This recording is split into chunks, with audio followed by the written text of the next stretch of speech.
ये गलत अफवाह है कि इस्लाम मुसलमानों का धर्म है।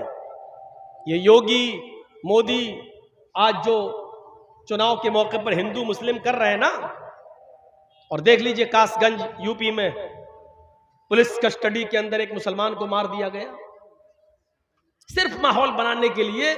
यूपी जो चुनाव आ रहा है वो बनाने के लिए। ये हिंदू मुस्लिम अगर ये अपनी किताबें पढ़ लें, योगी जी बड़े भक्त बनते हैं राम के और राम मंदिर बनवा रहे हैं अयोध्या में, अगर अपनी किताबें पढ़ लें, अपनी किताबें, तो यकीन मानिए इस्लाम से मोहब्बत करने लगेंगे। क्योंकि इस्लाम ये मुसलमानों का धर्म है ही नहीं, सिर्फ ये उनका भी धर्म है। इसी दीन और इसी धर्म को रामचंद्र जी ने भी पेश किया है, कृष्ण जी ने भी पेश किया है। ये सिर्फ मुसलमानों का नहीं है। हमने कब कहा है कि मोहम्मद सल्लल्लाहु अलैहि वसल्लम जो इस्लाम लाए वही नहीं? अल्लाह ताला खुद कह रहा है, मोहम्मद सल्लल्लाहु अलैहि वसल्लम आपको मैंने कोई नया धर्म नया दीन नहीं दिया है। आपसे पहले भी जो, अगर आपने वक्त की पाबंदी नहीं की तो आप गुनाहगार भी होंगे। उज़्र शरई होना चाहिए। बुखार आ गया, बीमार है, आंख लग गई, सो गए, नहीं उठ पाए, ये भी नहीं कहा कि पांचों वक्त की नमाज आप एक ही टाइम में पढ़ लो। चलिए हम खड़े हो गए, अल्लाह अकबर, नमाज ही तो पढ़ना है। फजर की नमाज हम अभी पढ़ लेते हैं, नहीं होगी।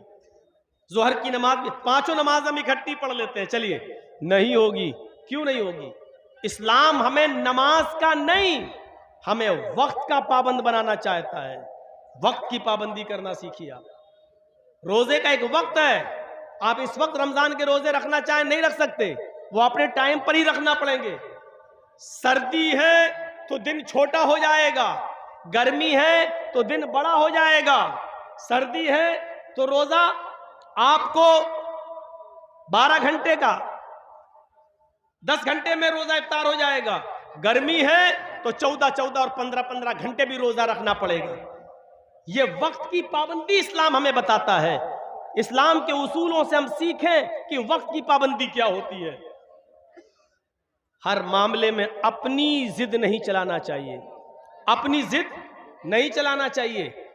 एक वक्त था, अल्लाह के नबी सल्लल्लाहु अलैहि वसल्लम ने सहाबा को हुक्म दिया कि जंगे खैबर के अंदर जो माल काफिरों ने छोड़ा है और हमारे हाथ लगा है, सारे लोग खैबर में लूटा हुआ माल और काफिरों से छीना हुआ माल जमा कर दें, ताकि जो मुसलमान सहाबा जंग में लड़ रहे थे उनमें पूरा पूरा बांट दिया जाए और तकसीम कर दिया जाए। तो सहाबा किराम दे गए और अल्लाह के रसूल ने जितने लोग लड़ रहे थे सहाबा, उनमें बराबर बराबर तकसीम कर दिया। जानते हो, एक सहाबी 1 महीने के बाद एक चादर लेकर आए और कहा, अल्लाह के रसूल, जंगे खैबर में काफिरों के हाथ से जो माल लगा उसमें ये चादर भी थी, ये खूबसूरत चादर थी, इस पर मेरी नीयत खराब हो गई थी, इसलिए मैंने इसको अपने पास रख लिया था, मैं अब देने आया हूं। अल्लाह के नबी ने सुना तो फरमाया, क्या तुमने ऐलान सुना था? माल जमा करने का हुक्म दिया गया था तो सुना था? कहा हाँ। तो अल्लाह के रसूल ने क्या कहा? उस ऐलान को सुनने के बावजूद तुम चादर नहीं जमा किए? कहा नहीं। कहा जाओ, अब चादर को जमा करने का वक्त निकल गया, अब इस चादर के हम कितने टुकड़े करेंगे और कितने लोगों को बांटेंगे। अब ये चादर तुम्हारी कबूल नहीं की जाएगी, क्योंकि ऐलान किया जा चुका है, वक्त उसका निकल चुका है, तुमने अपने वक्त से अंदर चादर जमा नहीं की है, अब इस चादर को कयामत के दिन लेकर आना। अल्लाह के रसूल ने उस चादर को कबूल नहीं किया। वो सहाबी बराबर नमाज पढ़ते रहे, रोजा रखते रहे, सारी इबादतें करते रहे, तहज्जुद पढ़ते रहे, हर चीज की पाबंदी करते रहे। फिर एक मौके पर जंग हुई, उस जंग में वो शिरकत भी किए और मुसलमानों के साथ लड़कर कत्ल भी कर दिए गए, शहीद भी हो गए। सहाबा ने कहा, उनके लिए खुशखबरी है, ऐ अल्लाह के रसूल, देखिए वो लड़ते लड़ते मैदान जंग में शहीद हो गए और शहीद तो जन्नती होता है। अल्लाह के नबी ने फरमाया, लेकिन वो जन्नती नहीं है। लड़ते लड़ते शहीद हो गए, उनके बारे में कहा वो जन्नती नहीं है। आपने फरमाया इन्ना शमलतल्लती अखज़हा यौम खैबर लतश्तइलु अलैहि नारा। यह है बुखारी शरीफ की हदीस के अल्फाज। जो चादर उन्होंने तकसीम होने से पहले ले ली थी और ऐलान हो जाने के बाद जमा नहीं की, अपने वक्त के अंदर उन्होंने उस चादर को जमा नहीं किया, वो चादर जहन्नम की आग बनकर उनके ऊपर भड़क रही है। उस चादर की अमानत में खयानत करने की सजा जब तक ये जहन्नम में पा नहीं लेंगे तब तक ये जन्नत में नहीं जाएंगे। वो चादर इस सहाबी के ऊपर जहन्नम की आग बनकर भड़क रही है। वक्त की पाबंदी देखिए आप क्या होती है। उन्होंने वक्त के अंदर चादर जमा नहीं की, 1-2 महीने के बाद जब लेके आए तो अल्लाह के रसूल ने फरमाया कि जाओ,